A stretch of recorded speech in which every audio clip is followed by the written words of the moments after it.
pouco da tua trajetória para a gente. Então, a minha trajetória ela começou até como a sua também, sem nenhuma pretensão, né, de viver disso. E também até porque começou até mesmo antes de eu ter essa preocupação sobre o que eu ia viver. Sim, Porque começou comigo criança, começou comigo adolescente. Meus pais sempre, né, incentivaram, participaram desse tipo de ação, de projeto social. E aí eu sempre acompanhei eles esse tempo todo. Então era uma coisa que realmente foi criado junto comigo, né? Essa vontade de servir ao próximo, de estar junto das pessoas que precisam mais, de ter esse olhar diferenciado pelas pessoas em situação de vulnerabilidade. Então, esse foi o meu começo, né? E aí eu tive um disparo, assim, eu lembro que desses projetos que eu atuava com meu pai, era a Ronda Noturna da Católica, que é exatamente o que a gente faz hoje também com os samaritanos, né? Que é distribuir sim, comida na rua para as pessoas em situação de rua. E aí eu estava no terceiro ano do colégio, e aí terceiro ano você sabe, né? Aquela coisa, eu estudei a vida toda no colégio, e, ou seja, o pessoal com quem eu estudava era uma galera que estava comigo desde de fralda. Então a gente era uma galera muito amiga, a gente tinha muita história juntos. Eu era novo, eu comecei o terceiro ano com 16 anos. E aí eu fiz, pô, velho, esse ano eu vou brincar, né? Eu queria fazer direito, eu fiz direito. E eu pensava, pô, eu posso estudar bastante e não conseguir passar em direito na federal. E vou acabar perdendo o ano, assim, né? Dos momentos, a brincadeira e tal. Eu disse, não, eu não vou perder, eu vou brincar. E aí eu passei, realmente, assim, eu me lembro que eu passei uns 4 meses, cara, sem tocar no livro. Assisti aula de manhã, de tarde, de noite, mas eu não estudava, assim. Eu chegava em casa, nem aquela enroladinha para a mãe eu enrolava. E aí, uma vez a gente encontrou, né, numa ronda dessa, que era quinta-feira à noite, a gente encontrou na noite 12 adolescentes que tinham acabado de sofrer tortura mesmo por policiais. sim, Eles tinham roubado uma pessoa numa parada de ônibus, uma pessoa trabalhadora também, que só tinha R$ 2, mas aí a polícia pegou esses dois adolescentes, levou eles para um descampado e aí fez uma sessão de tortura mesmo com eles, mergulhou eles em água, em tonel de água e tal, deu choque. sim. E aí eles estavam lá, um estava em estado de choque, assim, ó, sem conseguir falar nada, e o outro em choque também, mas falando, assim, muito. E aí eu estava meio distante da conversa, mas ouvindo de longe, assim, até que o cara, ele virou, esse que estava falando, virou para mim, assim, do nada, para um menino de 16 anos, e disse, doutor, estude, estude para depois não estar na rua roubando, apanhando, porque roubou R$ 2 de alguém. E aquilo me tocou muito fundo, sabe? Porque eu via toda a oportunidade que eu tive, assim, de escola, de curso de inglês, de experiências educacionais, que meus pais como professores conseguiram me proporcionar, e eu estava ali, tipo, há 4 meses que eu não tocava no livro, não tava cumprindo essa responsabilidade, né? Esse privilégio que eu tinha de estudar, enquanto tinha uma pessoa na rua, estava sendo, com a minha idade mais ou menos, estava sendo torturado porque não teve essa mesma oportunidade. E aí eu vi isso, eu passei o resto da ronda dentro do carro, chorando, assim, muito abalado mesmo, assim, muito tocado com isso. E eu vi esse desabafo e esse conselho do rapaz. E aí fui estudar, né? Fui estudar, fui para o direito, depois quando eu fiz meu mestrado em Lisboa, em direito, a minha tese foi exatamente sobre o tipo de defesa que esse adolescente teria. É o menor infrator nos crimes, né, contra o patrimônio. O princípio da insignificância nesses crimes de menor, Sim. de patrimônio, mas de menor potencial ofensivo. E aí estudei e tal, e minha tese, minha dissertação de mestrado foi exatamente sobre o caso desses meninos lá que eu encontrei com 16 anos, sabe?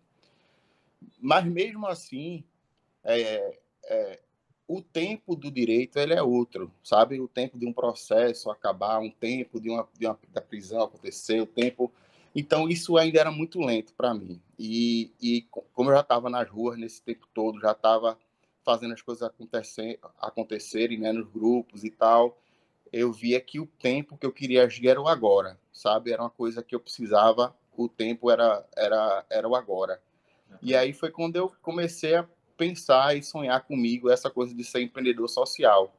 E aí eu já era mestre em direito, já tinha escritório de advocacia e tal, gosto muito da advocacia, sou apaixonado pela advocacia, né? Tenho muitos momentos felizes na advocacia, mas isso começou a martelar na minha cabeça, assim, de que eu podia estar fazendo mais se eu tivesse mais tempo, e ao mesmo tempo tinha essa preocupação com o lado material da história, né? De que, poxa, mas e aí, como é que eu vou, né, substituir o lado material, como é que eu vou me sustentar minha família e tal, com esse, né, com uma coisa que eu também via um pouco distante, eu não conhecia tanto.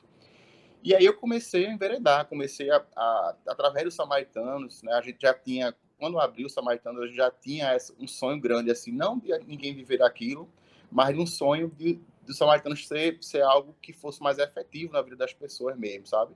A gente via o desafio que era a pessoa em situação de rua, então a gente via que era muito difícil trabalhar, não dava só para ficar dando comida, a gente tinha que fornecer várias oportunidades para aquelas pessoas, então a gente tinha que resolver a questão de saúde, a questão do direito, a questão dos direitos, reinserir no mercado de trabalho, enfim, várias questões que a gente tinha que resolver ou ajudar a resolver para que essas pessoas tivessem chance, né, de superar essa trajetória de rua.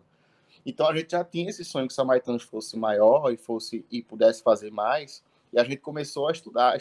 A gente foi para o Porto Social, que é a incubadora né, de Sim. projetos sociais. No Porto Social a gente abriu a cabeça, assim, todo mundo que participou eu, Marcelinha, Bezinho, quem participou, né, dessa primeira incubação, abriu muito a cabeça da gente. A gente viu essa possibilidade, entendeu melhor o que era o terceiro setor, né, que é um setor da economia realmente, trabalha com esse, com esse lado social, de impacto e inovação social. E aí foi que fortaleceu em mim, sabe, essa vontade de, poxa, de repente eu posso estar atuando, né, 24 horas por dia com isso, né, pensando só nisso, porque os outros trabalhos também me davam. Já tinha empresa a essa altura, tinha empresa de administração de condomínio, tinha uma startupzinha, enfim, tinha algumas coisas que realmente no meu tempo, meu dia não cabia, né? Sim. Além de tudo, Samaritano, reunião sempre, o tempo todo, ação e tal. E aí foi quando eu realmente mergulhei nessa coisa. Depois do Porto Social, que abriu a cabeça, abriu as portas, eu fui entender, fui estudar, pesquisar, fazer curso, ver os caminhos que poderia ser, até eu estar realmente com o pé no chão, assim, mas podendo sonhar, sabe, em ser empreendedor. E aí foi quando, no final do ano passado, depois da pandemia, eu vi toda a loucura que foi, mas apesar de tudo, todo o desespero, assim, foi um ano que a nossa causa teve muita visibilidade e a sociedade viu muito a necessidade dos projetos sociais, né? E aí chegaram junto, ajudaram bastante. Os Samaritanos, apesar de tudo, deu um crescimento considerável, assim, em tudo, em termos de reconhecimento da sociedade, em termos de captação de recursos. E aí a gente se viu realmente com essa possibilidade, né, de eu estar virando essa chave, né, da advocacia, enfim, do meu outro lado empreendedor, para ser empreendedor social, entendeu? Sim. Aí é isso, aí eu tô nessa agora, abri a empresa, né, abri a Ser Social, que é uma empresa, é um negócio social, realmente, ele é uma empresa como outra qualquer, que visa o lucro, etc., mas ele tem a intencionalidade dela é de impacto social. Ela pretende, né, solucionar problemas sociais. Então, eu tanto trabalho com produtos para potencializar os projetos sociais, então, eu vou trabalhar com mentorias, com consultoria, desde comunicação, a planejamento estratégico, enfim, tudo, formalização, captação de recursos, mas também vou trabalhar com o lado corporativo. Então, eu também vou trabalhar com produtos para empresas. Então, vou desde o simples voluntariado corporativo até a montagem de um setor de inovação social dentro da Entendi. empresa, de uma possibilidade de um instituto de empresas, Sim. enfim, esse tipo de produto que também vai aí ajudar as empresas a conseguirem colocar a responsabilidade social, né, em voga também na organização, entendeu? Entendi.